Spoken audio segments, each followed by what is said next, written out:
I will try to be brief, but I'm not sure whether I will be able to make it within 10 minutes.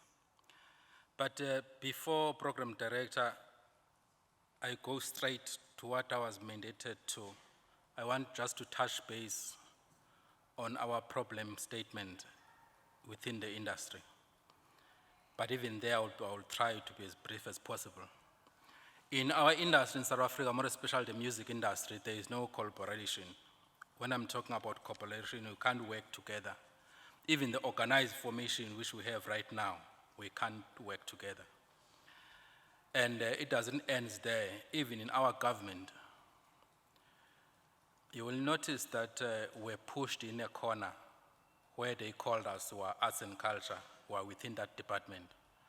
But if you go deep to what we're doing, to the work we're doing, that's why in these days we're no longer talking much about arts and culture, we're talking about cultural and creative industries. That is where we're talking about business. Because when you talk to politicians, they're only telling us that we're entertainment industry, whereas we're cultural and creative industry, but some of us are also entertaining people. And that's the reason why even in the budget, we are allocated such a smaller budget. Other challenges in our industry is the question of lack of the political will. And what is happening here today, Babu Thando, Nyameni, is a true reflection of that. Because in events of this nature, we're supposed to have political representation, people who are representing government.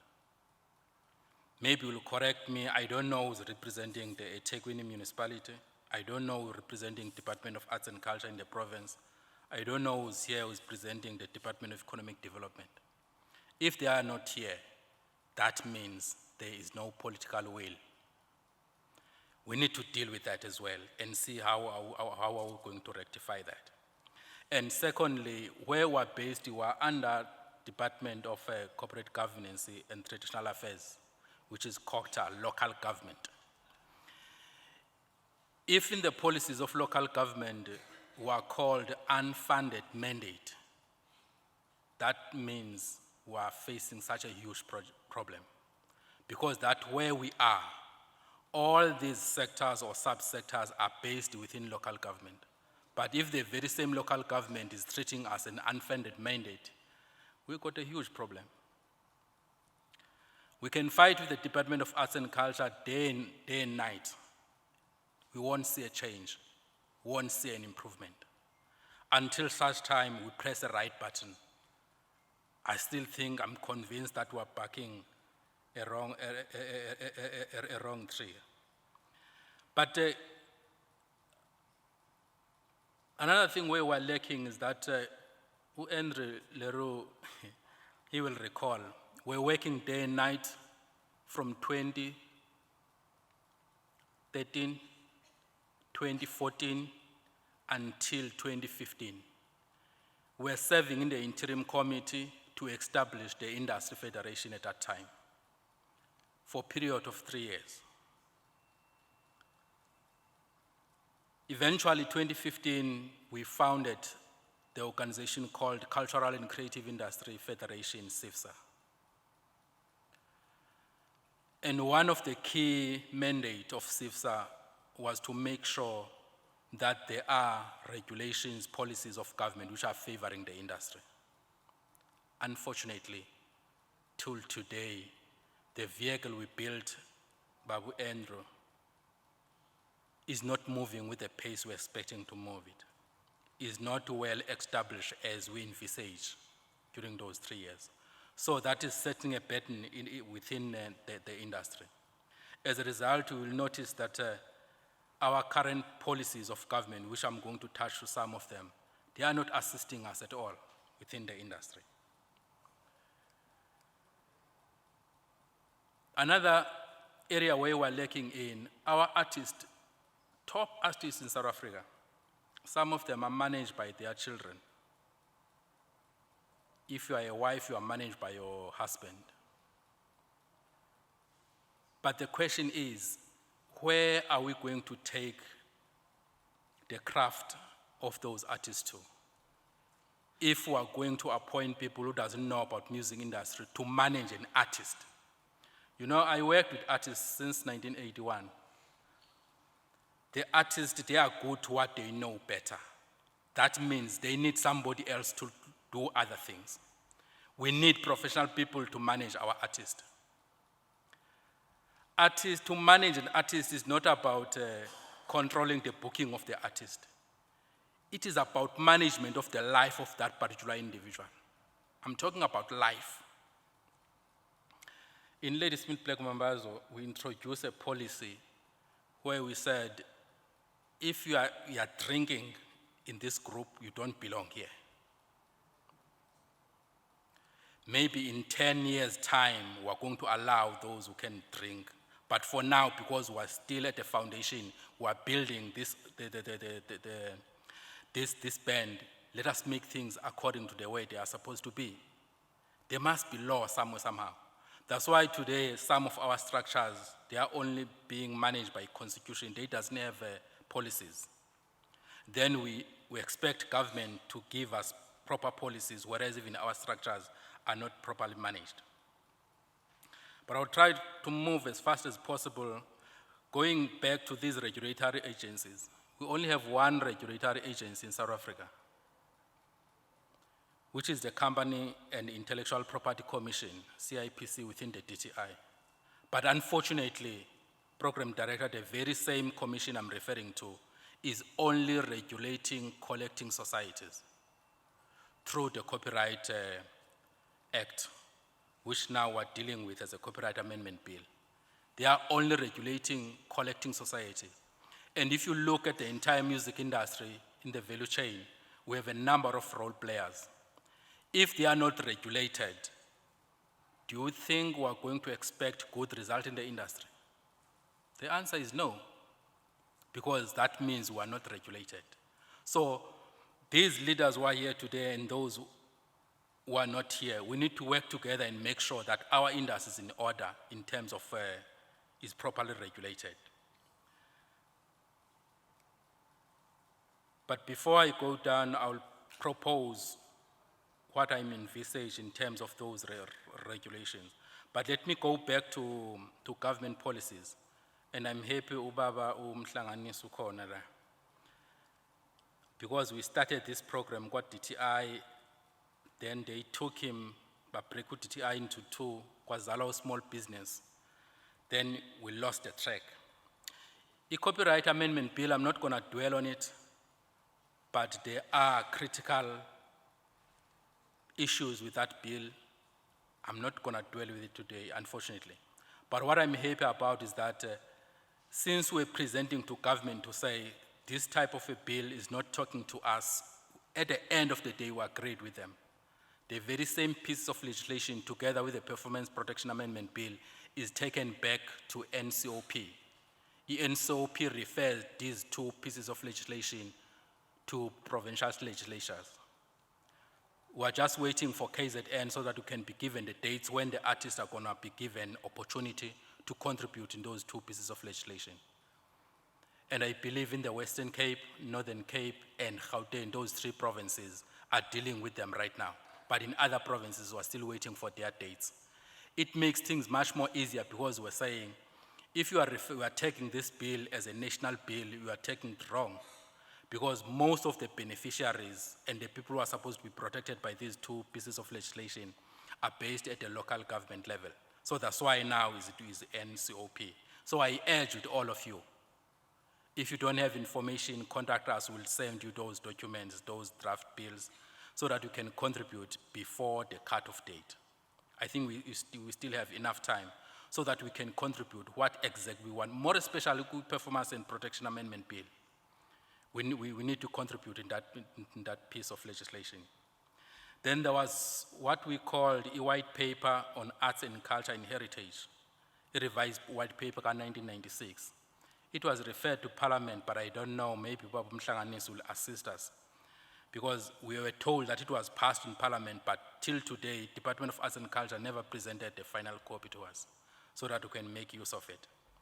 Babu Mhlanganisi, I think in the last year, we were told that the cultural and creative industry master plan was approved in Parliament, which is moving towards what we exactly want. I think maybe it's going to dwell on that as well, which is going to assist us. But the unfortunate part, because I was told to ask Ubaba Mhlanganisi in this platform about the South African music industry strategy and action plan, is the one we did with him while he was still working for DTI, and they moved to Department of Small Business, and that piece of legislation was moved to that department. So we want to know what is happening, because last week we were told that the Department of Arts and Culture issued a proposal for consultant to tender a development and research in South African music industry strategy. So if there was a document that was made long time before, what is happening? Why are you starting a new one? But in order to bridge the gap, because there's what we call the gaps between the policies of government. So we need to come up with a way of closing those gaps at the provincial level, district level, and local level. We don't have bylaws and pieces of legislation which are governing the industry. That's why, more especially in KZN 2 years ago, we proposed a provincial cultural and creative industry strategy so that it can talk to provinces, district municipalities, and local municipalities. And that is where we're going to engage with government in this issue of unfunded mandate. There's a piece of legislation which was approved in South Africa at a rush in 2010, just towards the Soccer World Cup. Is called Safety on Sport and Recreation Events Act of 2010. It's more biased to sport, but it's also covered our events. So we need to engage with government about the amendment of that policy, or to propose with government the re-establishment of the events strategy, which is going to just focus on events, if it's not going to be accommodated by that piece of legislation.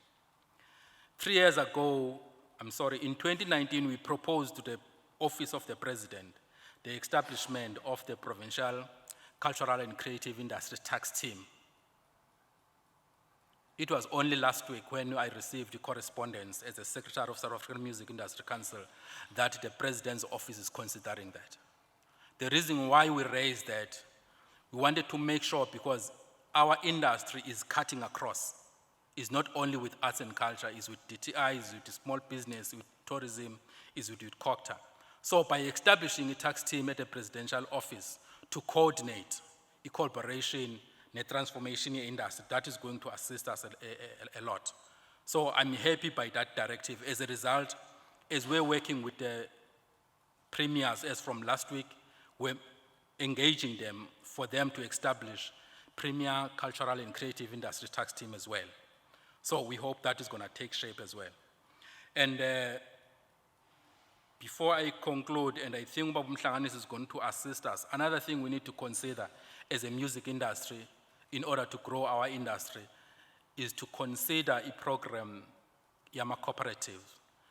We need to engage the Department of Small Business and see how can we establish our music industry cooperatives so that we will be able to make more job opportunities for the industry at the end of the day. In Durban, a few years ago, after the appointment of Zandile Gumede as a mayor of Tegwin, we started a conversation with the Department of Tourism, where we said, as a music industry, we are organizing quite a huge events, and after that, the Department of Tourism is taking all our audiences, our transfer, our busy, our tourist, and after that, the Department of Tourism is getting momentum out of that.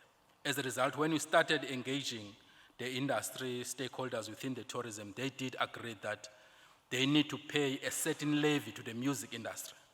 Because when we are organizing our events, their hotels are full. That means they are getting a free ride. So we want to make sure that, more especially in this province, KUMISA, to take up those negotiations forward, so that to make sure that our industry is improved. And we won't be able to fulfill our task if there are no formal agreements between our government and the organized formation. When I'm referring to organized, agreements, I'm referring to partnership agreement, not to service level agreement, whereby the industry do reduce in writing how they are going to work together with government.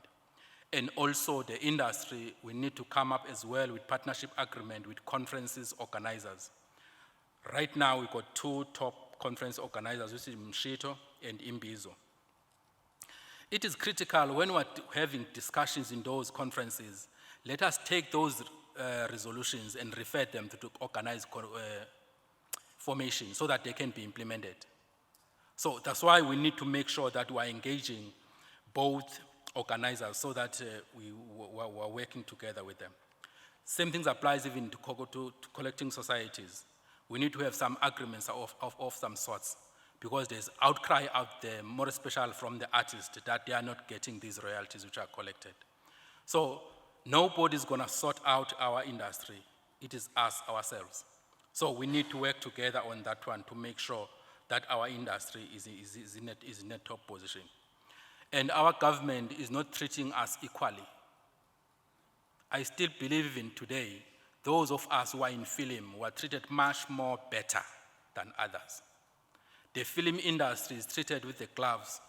We got a Film and the Video Foundation, and out of that, both Department of Arts and Culture and Department of Trade and Industry, they have a huge incentives for the film industry only. What about the music industry, which is a majority in this country? So we need to engage government on those issues and make sure things are done correctly. And lastly, towards Ubaba Mhlanganisi, it's a question, a township and rural enterprise program. That program is listing a number of sectors which are getting support from the Department of Small Business. But unfortunately, the cultural and creative industry is not listed there. But all other sectors are listed so that they can benefit. So we need also to revisit that. But lastly, Program Director, I think it's a high time whereby we need to establish our own self-regulatory council as music industry. So that that council will make sure that is regulating our industry, is developing standards, is developing code of conduct and ethics, and is making sure that our industry is properly managed and governed. Let's take for soccer for an example. In fact, the entire sport, more especially soccer, you can't organize a soccer match without SAFA in South Africa. You can't do anything which is involving soccer. Even now in Ladysmith, we're honoring Babu Shabalala Mambazo, the marathon. We have to go through an athletic club, yes, Ladysmith. They need to involve a federation in athletics. But in our industry, everyone, as Utando Nyamen was saying, in our industry, everyone is doing whatever they want to do. Hence, it is critical, let us create our own self-regulatory body, which is going to regulate the industry so that we know exactly who's who in the zoo. Our agencies in sports, all those people are qualified. They can negotiate for a soccer player with any other club, even internationally. They are regulated. They are controlled by SAFA. But in our industry, anyone tomorrow can wake up and book a stadium and have a music events. After that, government is funding that event, and that organizer is not paying our artist again because we're not regulated. So internationally, my last words, Program Director, internationally, self-regulatory body at any profession, its purpose is to close the gap in between government pieces of legislation. So I think, in my opinion, we need that self-regulatory body. And fortunately, we did propose that to our last Congress in 2021, we held in Joburg at SAMIC, and it was approved. So it's one of our resolutions that we need to establish a self-regulatory body for the music industry to make sure that our artists and other role players are looked after. I thank you, sir.